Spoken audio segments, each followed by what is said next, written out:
All right, well, good morning, everyone, and thank you so much for joining us. It is my pleasure to welcome Premier Doug Ford to Alberta for an announcement that is in every way as historic as the Calgary Stampede that he's been attending over the last couple of days, and is every bit as exciting.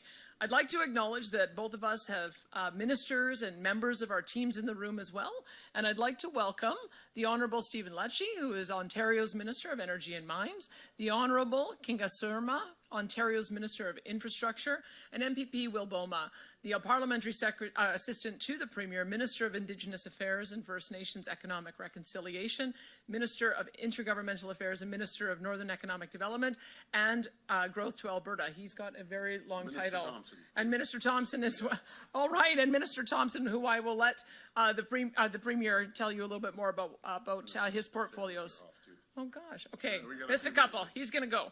I'd also like to acknowledge Alberta's Minister of Energy and Minerals, the Honourable Brian Jean. We've got Alberta's Minister of Jobs, Economy, Trade and Immigration, the Honourable Joseph Scow, Alberta's Minister of Transportation and Economic Corridors, the Honourable Devin Dreeshen, and Alberta's Minister of Infrastructure, the Honourable Martin Long are here as well. Did I miss any of my people? All right, I think we've got a few more that are outside as well. We're also joined by guests from energy companies that have strong ties in both Alberta and Ontario. And today marks an important step forward in uniting our country as Alberta joins forces with Ontario to pursue our shared goals of economic growth, opportunity and prosperity. We're signing 2 memorandums of understanding that will see us advance pipelines and pathways to boost exports of homegrown energy and critical minerals to markets across Canada and across the world, and work collaboratively to support both Ontario's automotive industry as well as Alberta's liquor manufacturing industry, industries that contribute substantially to our provincial economies. The first of these agreements formalizes our commitment to working together to maximize the economic value of Canada's energy resources and enhance Canada's energy security and global competitiveness. We're uniting with Ontario to amplify our voices and double down on our efforts to carve a path forward together for Alberta, for Ontario, and for Canada. Through this agreement, we'll work together to explore ways to improve networks and corridors that better connect our energy and critical minerals to markets here at home, as well as international markets around the globe. We'll focus on supporting industry efforts to build oil and gas pipelines and refining, processing, and supply chains for energy and critical minerals between Alberta and Ontario. We'll work towards accelerating our exports across industries. And that means we're seeking to add more rail lines to increase capacity and enhance access to ports, including to sites in James Bay and southern Ontario. And we will share expertise to advance development of nuclear energy solutions so our provinces can keep up with the ever-growing demand on Alberta and Ontario's electricity grids. We know there's strength in taking a united front, but we cannot achieve our shared provincial goals without cooperation from the federal government. It's vital that the federal government gets fully on board with creating the conditions necessary to strengthen Canada's economy and competitiveness, improve investor confidence, and grow productivity. Ottawa must answer our calls and remove all federal barriers that have harmed Canada's ability to grow the energy sector and other industries such as mining and manufacturing. And this includes, but is not limited to, repealing or amending the Impact Assessment Act and the oil tanker ban. We're also working to repeal the net zero power regulations and the proposed oil and gas production cap. We also call on the federal government to repeal their electric vehicle mandate that comes into effect next year. Last year, only 4.2% of the cars sold in Alberta were zero-emission vehicles. And the federal government's EV mandate says that 20% of cars sold in 2026 must be zero-emissions vehicles. We buy about 200,000 cars, so that would be about 40,000 cars.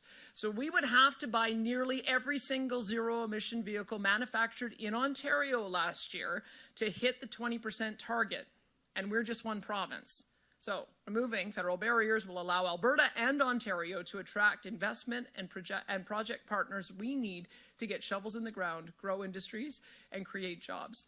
I'm excited to continue collaborating with Ontario so we can reach our shared goals, including to advance pipelines and responsible energy development.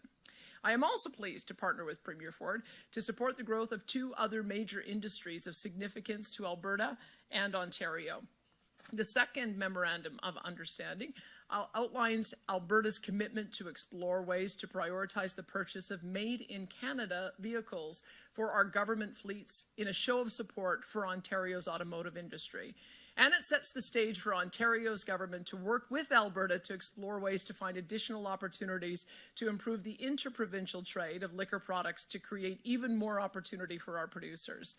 Today's signing marks an historic partnership, founded in a mutual ambition to reach the full potential of our provinces, to grow our list of global customers for our energy resources, and to achieve long-term prosperity for all Canadians. I'll now turn it over to Premier Ford to speak more about today's MOUs.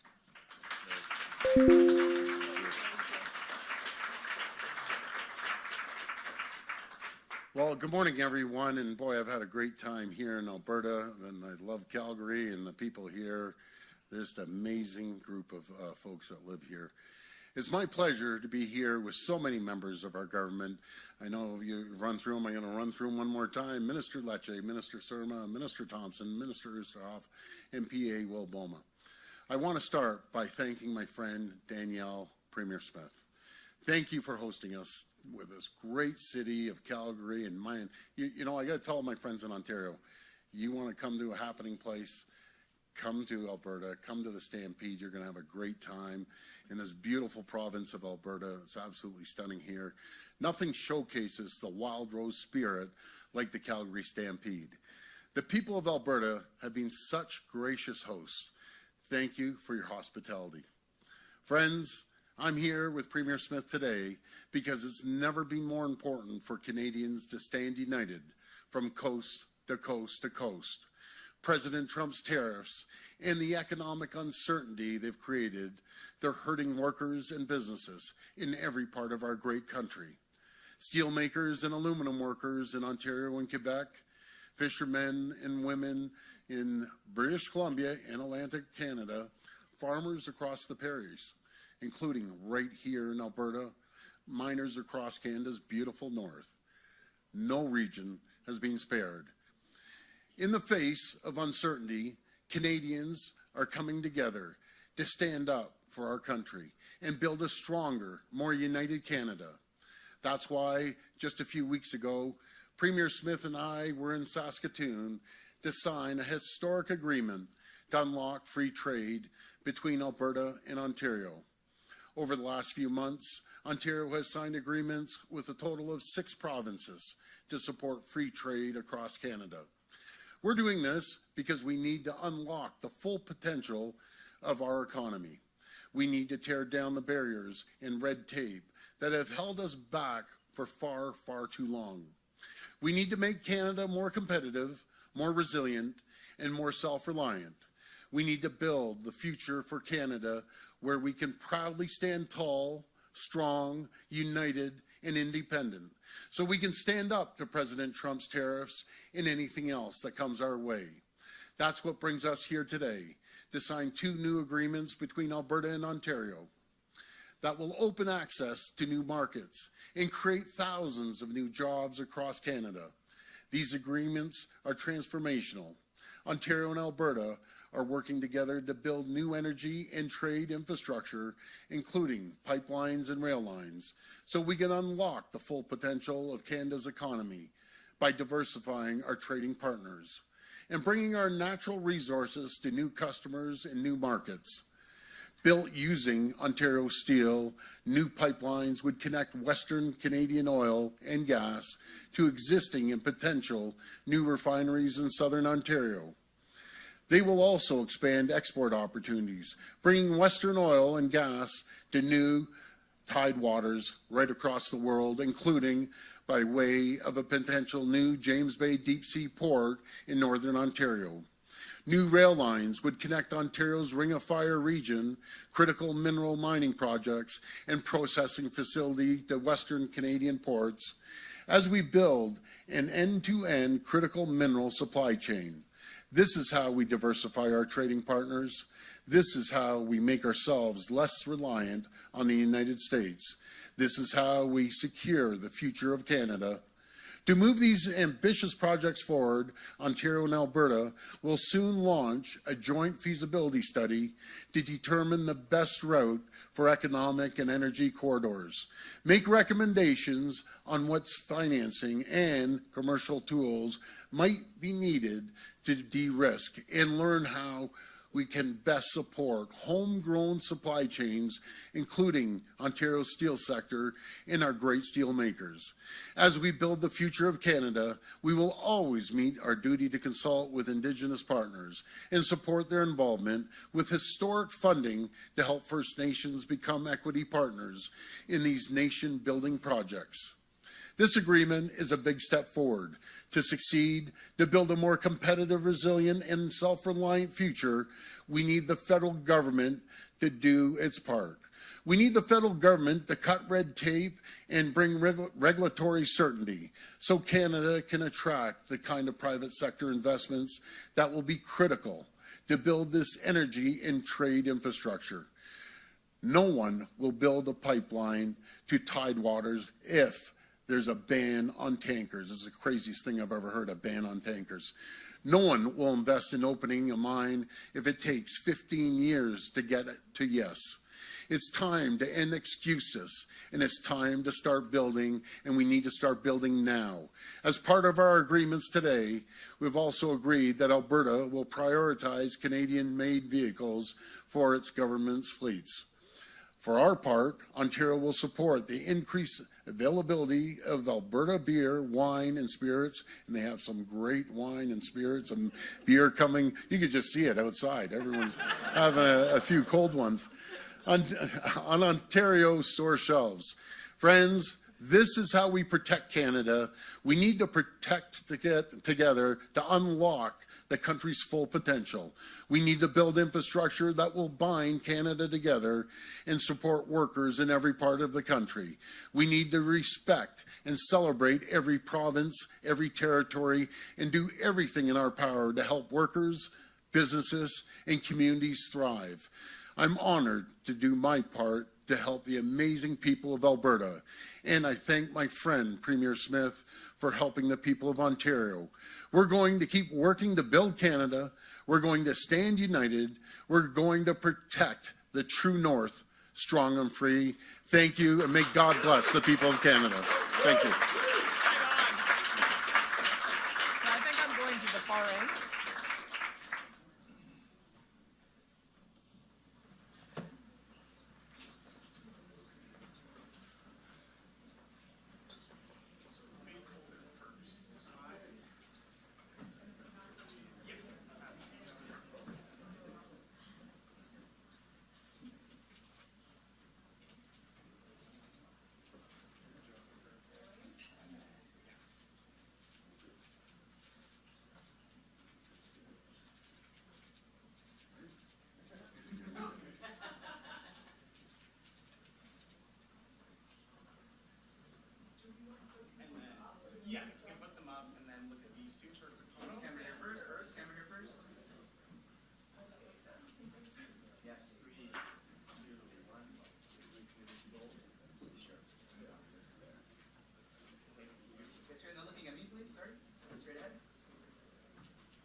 I see a lot of Four Nation people here.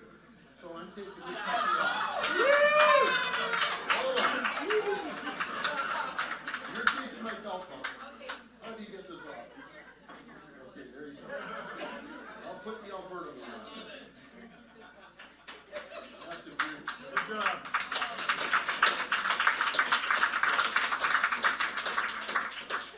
Let me tell you a funny story yesterday, Danielle.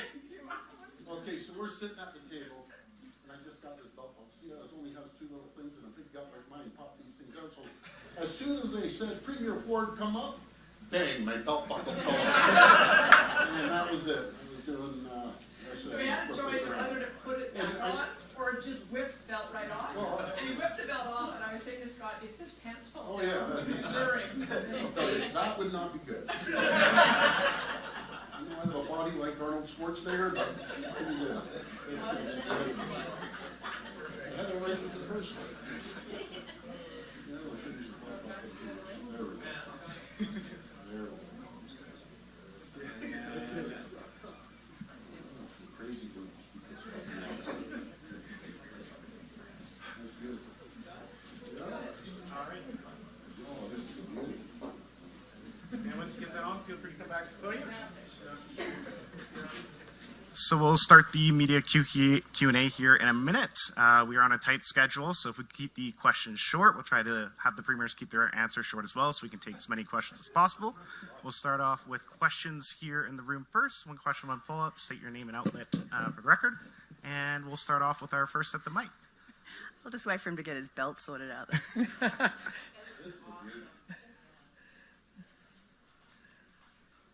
Oh, yeah. Oh, yeah.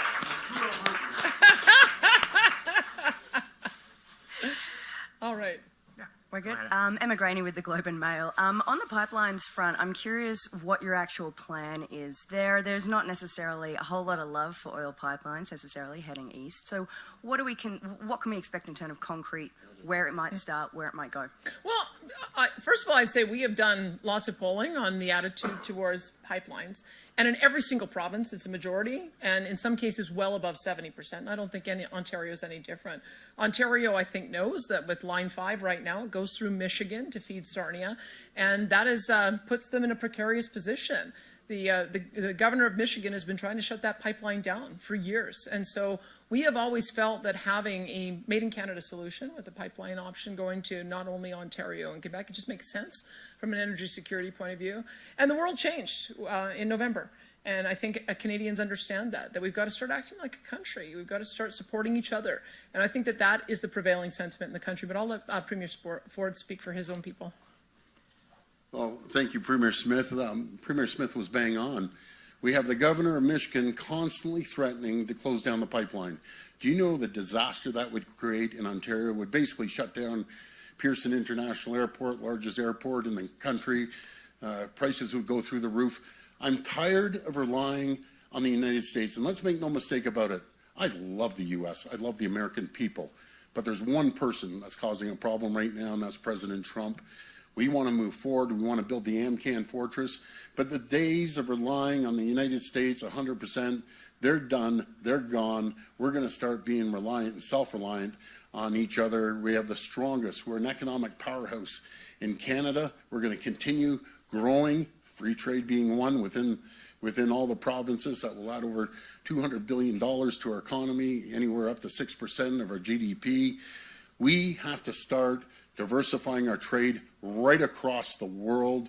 People would love great Alberta oil, that love products, critical minerals from Ontario. That's what we start doing, and stop being reliant on our neighbors to the south, because there's uncertainty right now and it's hurting our country. And the fact these are MOUs, I mean, sometimes MOUs don't get a whole lot of traction. What makes this one different? Well, what makes a difference, we're doers. There's a lot of politicians that are talkers, and the federal government, not the present one, because we're hoping we're going to be able to work with the present federal government. But for far too long, for 10 years, under Prime Minister Trudeau, they were treated terribly. The West was treated terribly, Saskatchewan and Alberta. And as I said in our meeting, and you heard it, Premier Smith, we got to start showing respect. Ottawa has to start showing respect to the great folks in the West, especially Saskatchewan and Alberta. I'll hand it over to you. Next to the mic, go ahead. Scott Strasser, Post Media. Question for Premier Smith. Prime Minister Carney was in Calgary over the weekend. Did you speak to him or any other members of the Liberal government? I kept running into ministers. I feel like we're getting love bombed right now. Everywhere I look, there's a new, either a prime minister or a new a federal Liberal minister, and that's positive. I think they're out here. They're hearing direct feedback about how frustrated the energy industry has been from the last 10 years of bad laws. No one's sugarcoating it. That's what the feedback that I'm getting as well. So they're getting it pretty straight, and I'm glad they're hearing it. And so I did happen to have a crossover with the Prime Minister at the Carpenters Union event, and he and I chatted a little bit about his pancake flipping technique, which needs a little work. And that's fine. He can come back and do some more practice. But I understand that he told the media there that he thinks a bitumen pipeline to the northwest BC coast is very likely to be on the large projects list. And I think that is a very positive sentiment. We've got a little bit of work to do to see what that will look like. But we've been very actively engaged with the pipeline companies, asking them what they think the best projects are. And notwithstanding the project that we hope to work on today to James Bay, having an access to the northwest BC coast is essential to being able to get to Asian markets, and that's the one that we hear the most enthusiasm for. So we'll work with the Prime Minister on that and hope to have some good news in that regard in a few months. Thanks. Hi, Chris Farco with the Calgary Herald. This is a question for both of the premiers. It's been several years anyway since the Energy East project died. So I'm wondering, how will this MOU actually lead to a west-east pipeline going forward? Under what timelines, and how are you going to get a private sector participant involved? I would say that let's work with the different options that we have on the table right now, and there's many ports we can go to. I mean, we've talked about 2 ports three ports really on the BC coast. We've talked about a port up in Grays Bay, potentially port at either Churchill or Port Nelson. This one would be a port at James Bay, and the idea behind that would be let's get some icebreakers in there. Maybe build out some additional rail and road infrastructure. And then it could be a multi-purpose port, not just for oil pipelines, gas pipelines, propane, but also food, fiber, manufactured goods, and critical minerals. That to me is where I think that I would like to go with this MOU with the Premier of Ontario.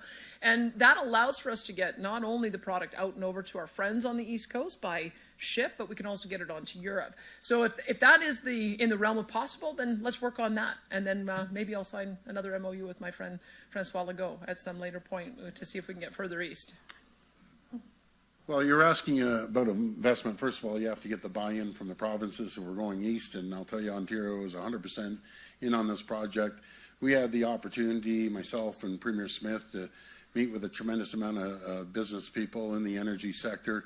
And I'll never forget, as one person said, there's tens of billions of dollars we want to invest in Canada, but the regulatory burden is just ridiculous. I don't want to bring my money down to Texas. I don't want to bring it down to North Carolina. These are the opportunities and the jobs we're losing, Canadians are losing, because just regulatory bodies and it's just red tape, regulation. We need to get rid of all the red tape and regulations. We could be the most prosperous, strongest, richest, wealthiest country in the entire world. You know, I'll never forget when I met with our First Nations partners when I was in Toronto, and one of the chiefs said, we could be like Saudi Arabia. I almost jumped over the table and hugged the guy.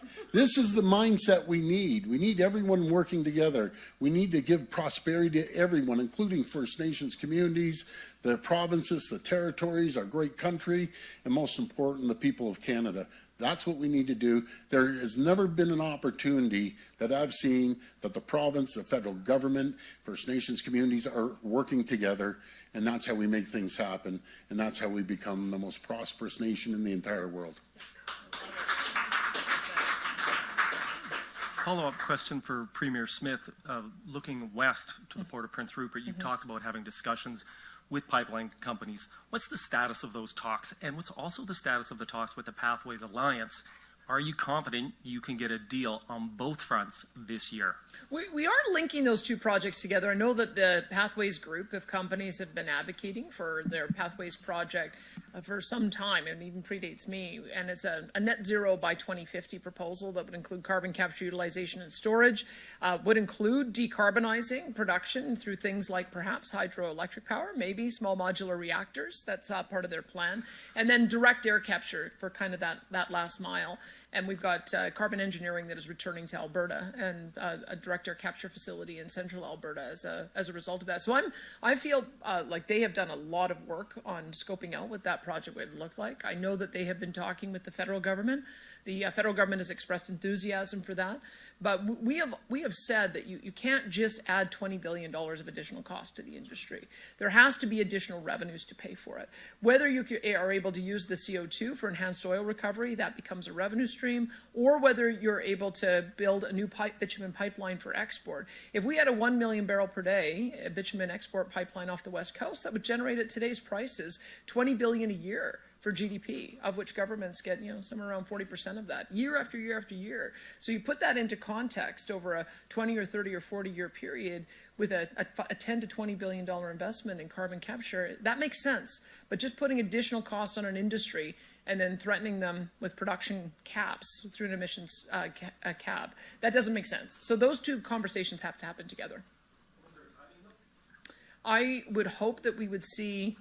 it needs to be fast. I would hope that if we're going to have a 2 years to yes, then we have to have a months to first step, right? So I'm intending for there to be, we would hope be able to move forward by the fall, that we would have something concrete. I'd love to see it on the project list by the fall. We have time for a couple more questions. We'll go to next. Chris Brown, Cross Border Network. This question is for Premier Ford, actually, and then I'm hoping that Premier Smith can respond as well. More and more communities and businesses are looking at SMRs out here in Alberta and in Saskatchewan. I know Darlington is underway with their updates and their SMR. How important is it for businesses and communities out in Alberta and Saskatchewan to look at can-do reactors rather than the alternatives right now as we sign this MOU around energy and resources? Well, I'll just address the SMRs. We're leading the G7 in small modular reactors. Minister Lecce's done an incredible job. He's been flying all over the world. He already has some orders.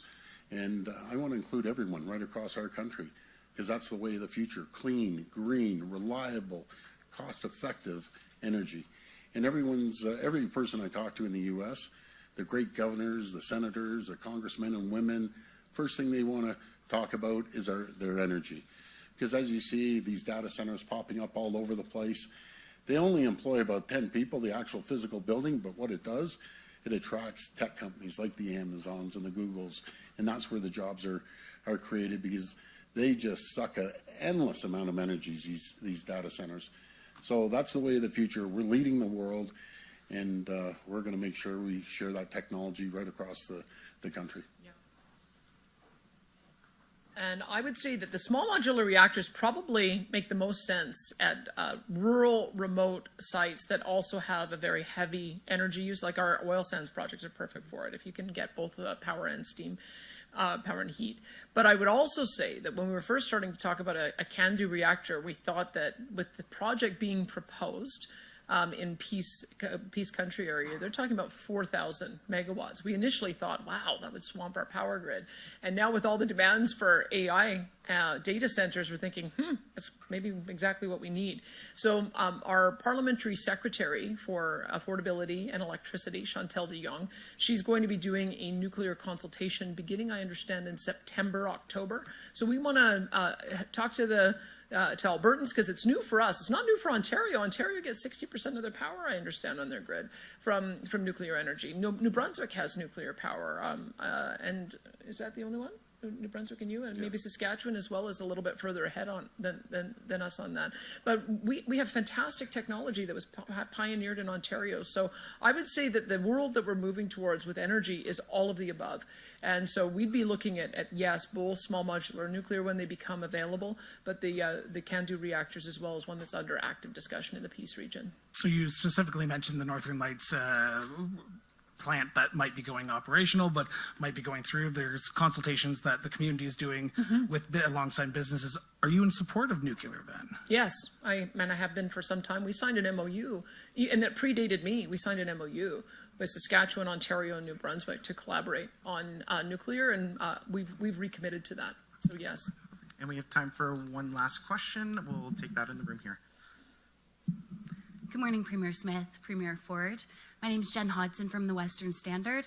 I'm directing my question at you, Premier Smith, but maybe you both can weigh in. So Prime Minister Mark Carney has said that he's amicable to the one pipeline in BC. So is that enough?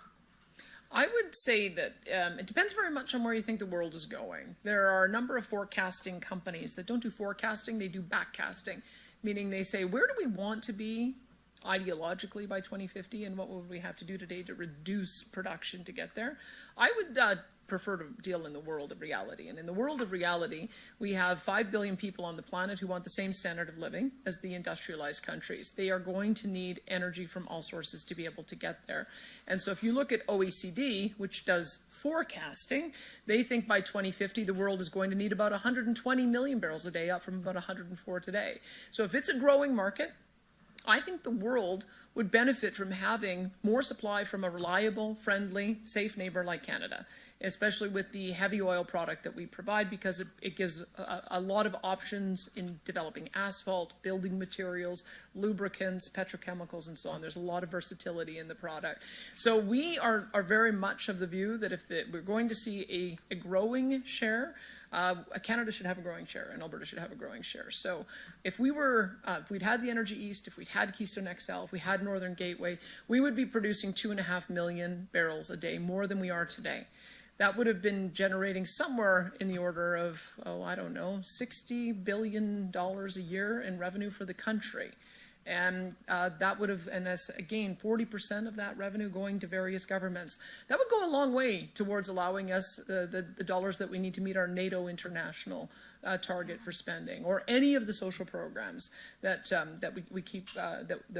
we value. And I think that this is maybe the new understanding that we need to have. If you want to provide the supports for your people, you have to generate the revenue so that you have the money there. The model we've been using for the last 10 years has been borrow, borrow, borrow, print money, and see inflation. It doesn't work. How about we try a different approach? Let's make sure that every single part of our economy is ticking on all cylinders. Let's make sure that all of our wealth creators and job creators have the ability to do that. And then governments can talk about what their priorities are for the revenue that gets generated as a result. That's the world I think we're moving to. So I'm of the view that there's probably room for more than one pipeline, probably several. Well, thank you for that, Premier Smith. I've been promoting building pipelines west, east, north, and south. As you just heard Premier Smith say, 2.5 million barrels is our potential. And that's just in Alberta. That's not talking about our great neighbor, Saskatchewan, and up in Newfoundland, Labrador, and a few other places. That's what we need to do. We need to be an economic powerhouse, an energy powerhouse around the world. And we need the $60 billion, as Premier Smith said, to build our infrastructure, healthcare. And rather than just, as you were saying, Premier Smith, rather than just continuously print money, that hasn't worked. We need to unleash the opportunities, no matter if it's the great oil here in Alberta or the critical minerals or the energy that we have in Ontario. That's what we need to do. The door is open. We need to go through that door and tell the world Canada is open for business. Thank you. That's awesome. Thank you. Thank you so much. Thank you. Thank you. And just to follow up on that, so do you believe that Prime Minister Carney is actually going to play ball, or is he just talking the talk? Well, there'll be a moment where the rubber hits the road. Like, you can only talk the talk for so long before you start putting some real action around it. That's why I've been saying I'd like to see by the fall. That's my target, is to try to get our projects on the project list by the fall. I don't know if you. Well, let's give Prime Minister Carney an opportunity, and there's going to be a time that we're fully in or we aren't. And I'll tell you one thing: Prime Minister Carney is no Justin Trudeau. He's a business mind. He's run massive multi-billion-dollar businesses, and he's bringing the business approach to the federal government that hasn't had that approach in the last 10 years. He wants to get things going. He comes from Alberta. He believes in prosperity, opportunity. He believes in cutting waste, because we've seen the government, federal government, grow by 40%. So I have all the confidence that he's going to listen to the premiers and straighten out the federal government once and for all and get rid of the red tape and regulations. And let's see what happens there. But I'm giving Prime Minister Carney the benefit of the doubt. So far, so good. And I wish him all the best with dealing with President Trump as well, because that's going to be a big area of that we can get rid of the uncertainty. But thank you, everyone. Again, Premier Smith, thank you for your hospitality. Thank you for this fabulous belt buckle. I'll wear it proudly. And that's it. We're looking forward to coming to your place. Yeah, absolutely. Okay, thanks, folks. Thank you.